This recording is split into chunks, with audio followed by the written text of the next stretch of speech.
The legacy of Star Wars and the three distinct generations that have been explored on screen showcase a diverse array of adventures as well as characters. While expanded material in Legends continuity has more thoroughly explored the time outside of the Skywalker saga, an overwhelmingly majority of the canon material has showcased events within a specific realm of time. Typically, the Star Wars timeline is divided into the Clone Wars era, the Age of the Republic, and the post-Imperial era. And across this timeline, very few characters have survived between two generations. Even fewer have had the honor of existing in all three of these eras, living a lifetime across three distinct pieces of galactic history. But there are actually some, even Jedi that survived all the way past the era of the Republic, Order 66, the reign of the Empire, and then Luke Skywalker's new Jedi Academy. So today, let's dive into a few of the original Jedi Knights from the Clone Wars era who served under Luke Skywalker's reborn Jedi Order 2 decades later. For this video, we will be primarily diving into Legends continuity, as our knowledge regarding Luke's Jedi Academy in modern canon is rather sparse. With that out of the way, let's get into it and talk about the Jedi that survived all the way past the Age of the Empire and survived Order 66. One honorable mention we'd like to include before getting into Legends continuity is of course Ahsoka Tano, famed to grew a Jedi who served under Anakin. As of right now, we know that not only has Ahsoka and Luke met one another, but interacted and bonded over their common connection to Anakin. While Ahsoka did not remain a part of Luke Skywalker's academy for very long, she is a necessary inclusion to the least to touch on. So now,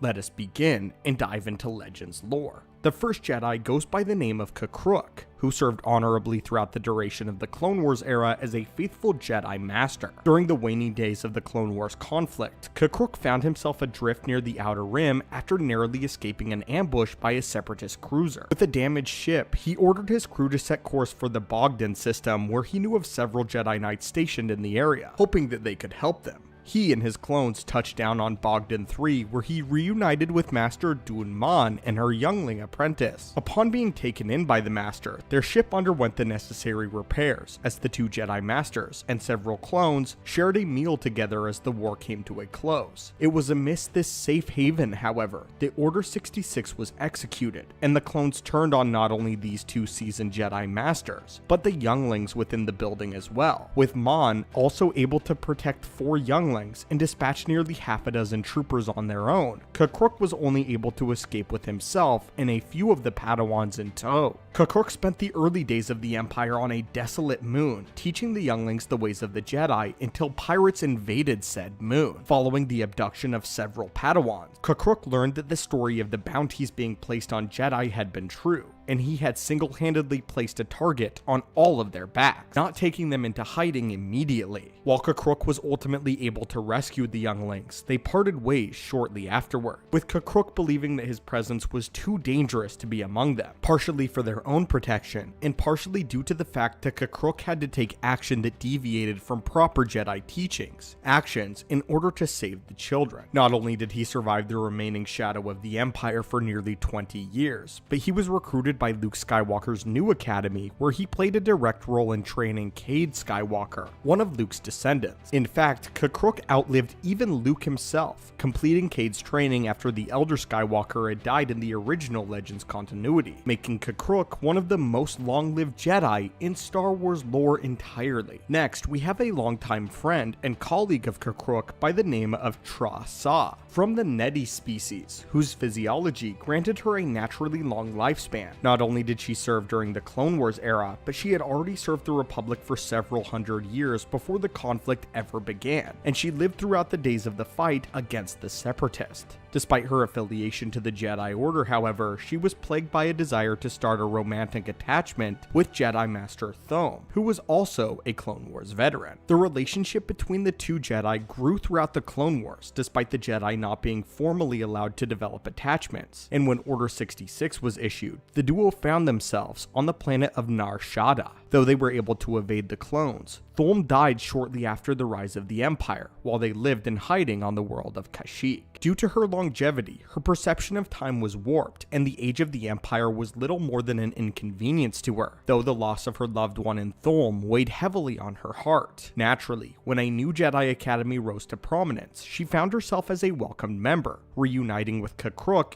as well as assisting Luke Skywalker in his reconstruction of a new Jedi teaching. Much like Kakruk, she too outlived Luke, and carried on the traditions of his teachings far into the future beyond the Elder Skywalker's demise. Next, we have Ferrus Olin. Ferrus Olin was not just a Jedi Knight of the Clone Wars, but was a member of the very same graduating class that produced Anakin, rising to knighthood alongside perhaps one of the most famed Jedi Knights in history, alongside the Chosen One. During their training as Jedi, the two saw multiple disagreements with one another, most surrounding around the strict adherence to the Jedi Code, and a debate surrounding how far they could push the rules. One of the key factors that aided in his survival was the fact that Ferrus Olin actually left the Jedi Order during the onset of the Clone War. Feeling immense guilt for the indirect death of a fellow Padawan, Olin abandoned the Jedi ways and started his own forgery business, providing falsified documents to anyone who needed them. This ensured that he was always well removed from the events of Order 66, as well as was able to survive the initial days of the Empire with relative ease compared to most Jedi. Soon though, he joined a rebel faction and contributed to the early days of the Rebel Alliance, using his Jedi teachings to fight the good fight amidst the shadow of darkness. Though he was able to survive, it was not an easy process, as Ferrus soon found himself blackmailed by the Emperor himself. Ultimately, however, he was able to act as a double agent, and he even confronted Darth Vader himself and made it out alive, a feat which very few Jedi can claim. Running missions for the rebellion and helping them gather resources allowed him to survive the collapse of the Empire and ultimately find the light on the other end of the tunnel. This led him into the arms of Luke's new Jedi Academy, where he was warmly welcomed to resume his training in this new generation of Jedi. Finally, let's discuss the story of Ikrit.